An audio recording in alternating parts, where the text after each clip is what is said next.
on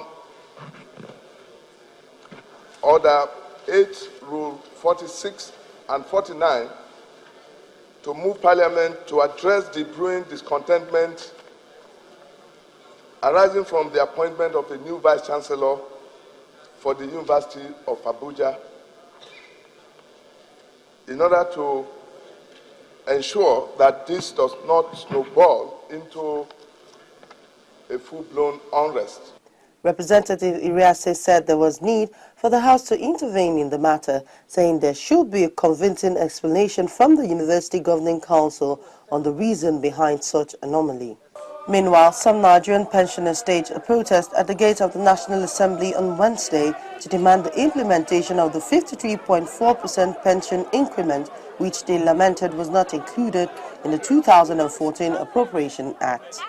The placard carrying pensioners who blocked the entrance to the National Assembly said government has repeatedly failed to honor agreements reached at various meetings with the Pensioners Union, including the provision of the Constitution that pensions be reviewed every 5 years. The union president, Abel Afolaya, who came prepared for a meeting with the lawmakers, said while a 33% increment has been paid to military pensioners, civilian pensioners ought to get the full 53.4% as their entitlements are mostly meager with no extra benefits as in the military. 33% increase is not what is normally due to pensioners. What should be paid to us is 53.4% for the following reasons. The 20% deducted from the 53.4% broken down as follows are not in any way applicable to our members. For example, tax 10%, the National Housing Fund 2.5%, contributory pension 7.25%. The reasons for our arrival at this position are: 1. It is clearly stated in the Nigerian Constitution that pension shall not be taxed. See Section 173, subsection 4 of the 1999 Constitution as amended. 2. Pensioners have nothing to do with National Housing Fund. Our members do not belong to the contributory pension scheme under Pension Reform Act of 2007 as applied to workers. Therefore, deducting 20% from the 53.4% to make it 33% is an absolute abnormality and runs foul of the constitutional provision existing labor law. All we are saying now is, sir, that federal government should implement the full 53.4% to all the civil pensioners that constitute the membership of our union and who belong to the old pre-2004 Pension Reform Act scheme without any further delay. It's a season of industrial actions in the country with ASUP, judiciary workers, and the Nigerian Medical Association all on strike. A member of the Senate Committee on Health, Senator Marshari Okadibo, is worried about the strike by the Medical Association. It's a personal thing. And why I say it's a personal thing, because it takes me back to 10, 11 years ago when we had to take my husband to the hospital from this house. And it took us 3 hospitals going round in Abuja here. And he eventually gave up. So, it's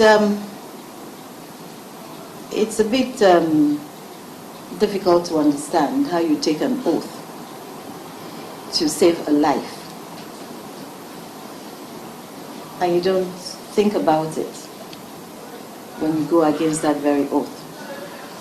So for me, it's personal. And we can only but appeal. We've had meetings with them. Yes, some of their demands are, they're reasonable. People have to have improved conditions of service. Some of them are a bit frivolous, in my own opinion. But we can appeal, and we've been doing that they should all come together and find a way to resolve this issue. Because when you begin to say that it took me 6-7 years to go to medical school, And I don't think that being a doctor, I should be seen in the same mode of someone who did nursing or someone who did physiotherapy. And when you reduce it to such mundane things, then it starts to get a bit frivolous, especially when you put it against the background that there are people dying because you're, bickering over who spends more time in university or who is a professional or who is not a professional. That aspect I find very trivial. And I think it's about time that they really, put it together and then go back to work. The aviation sector has been in the news in recent times. We have seen a major shake-up in the Ministry of Aviation and aviation parastatals, as well as remodeling of airports across the country. Now, the Senate Committee on Aviation has been going on oversight inspections of the airports and some aviation parastatals. The House Committee on Aviation during the week met with the Minister of Aviation to discuss the funding issues in the sector. Watch. During the week, the House of Representatives looked into issues affecting the aviation sector.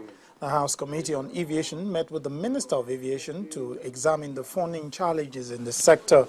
The supervising minister said the federal government has been unable to utilize the $500 million Chinese loan for the remodeling of the nation's airport because of the non-provision of its counterpart funding in the 2014 Appropriation Act. He told members of the House Committee on Aviation that the ministry has formally requested the Debt Management Office to reschedule the payment of the counterpart funding. We are meeting with DMO to try to reschedule the payments, and the meeting is ongoing because we don't have the money to pay, and there is no budgetary provision. Federal lawmakers were concerned about the high indebtedness which the airport's remodeling project was throwing the sector into. Lawmakers also wanted to get to the root of the issue of the alleged 174.7 billion naira missing funds in the ministry and the whereabouts of the 255 million naira bulletproof cars allegedly bought by the ex-minister Stella Odoa. The Ministry of Aviation has not convincingly shown with verifiable data and evidence the exact origin and status of its debt profile of 174.7 billion. The ministry has also not clearly mapped out strategies for the repayment of loans and debts. Number two, the supervising Minister of Aviation and the Permanent Secretary do not seem to be well acquainted with the procedure, process and condition under which the Chinese loan and the Debt Management Office loan were facilitated by the Ministry of Finance for the Ministry of Aviation. Neither do they seem to know how the loan is being disbursed. Figures of 174 billion was generated from the ministry, and it was an interim report that we set up to verify our indebtedness that gave us those figures. And it generated from us, it never came from the National Assembly, whether from Senate Committee or House Committee. It came from the ministry. It is the report of the committee that we set up to verify the total indebtedness or commitments that we had. That was not all on aviation. The House also directed the Federal Aviation Authority of Nigeria to speedily reactivate and replace all non-functional CCTV cameras at the airports around the country to check the extortion and pilfering of passengers' luggage. A lawmaker raised a motion under matters of urgent national importance, noting that the proliferation of security operatives at the country's airports has increased incidences of incriminate extortion, harassment and other vices.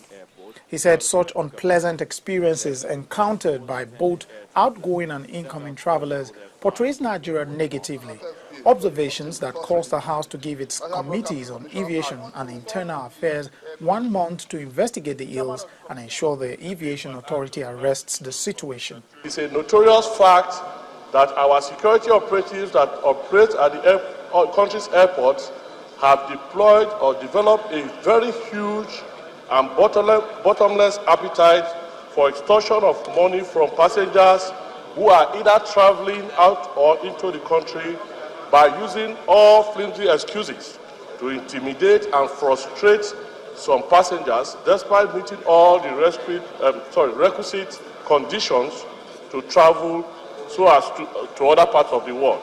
The House is aware that the International Airport Transport Association and other world bodies have classified the Lagos Airport and other international airports in the country as being one of the airports with the highest number of security operatives, as we have operatives from the National Drug Enforcement Agency, NDLEA, the Nigerian Customs, Port Health, Quarantine, Police Bomb Disposal Unit, Military Police, and the Nigerian Immigration Service. These operatives are so shameless that they no longer hide this demand or the demanding act of theirs, reason being that they are aware that a lot of the CCTV cameras at the airport are not working.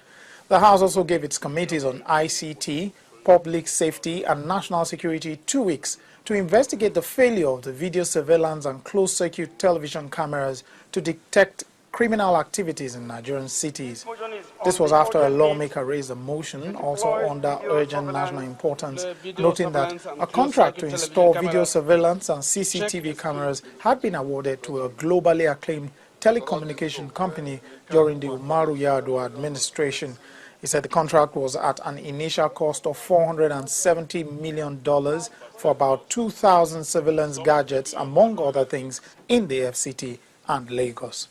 The House notes that the current security situation in Nigeria is very precarious, despite the effort of the federal government to forestall the incidences of insecurity. Also note that the contract to install video surveillance and closed-circuit television CCTV cameras to check insecurity in Nigeria has been awarded to ZTE Corporation, which is known globally as a leading provider of telecommunications equipment and network solutions and is operating in more than 160 countries of the world. Now, will these interventions by the House of Representatives improve infrastructure and security in the airports and aviation sector? Only time will tell. Now, this is where we draw the curtains for this week's edition of the Gavel. If you have any views or opinions on any of the issues discussed, please email us on thegavel@channelstv.com. Thank you for staying with us and see you again next week.